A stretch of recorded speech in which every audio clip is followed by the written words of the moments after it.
ఆజ్ఞలు సీనాయి కొండ మీద యేసయ్య అనుగ్రహించిన ఆజ్ఞలు 10.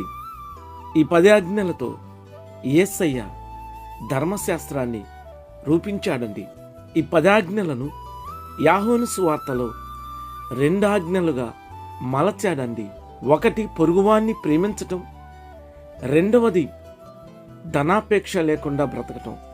మన మేలుకోరి యేసయ్య 1 ఆజ్ఞగా మలచాడండి. ఆ 1 ఆజ్ఞ దేవుని వాక్యాన్ని అనుసరించటం అండి.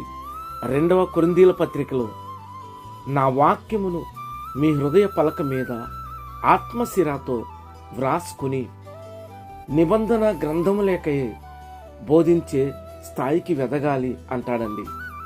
రాబో కాలములో అన్నపానాలకి కొదవలేదండి. దేవుని వాక్యం దొరకదు. దేవుని సువార్త పత్రికలను, నిబంధన గ్రంథాలను అన్యులు కాల్చివేస్తున్నారు. రష్యా లాంటి ప్రాంతములో బైబిల్ నిషేధమండి. బైబిల్ లేకుండానే బైబిల్ బోధ చేసే స్థాయికి ఎదిగారండి.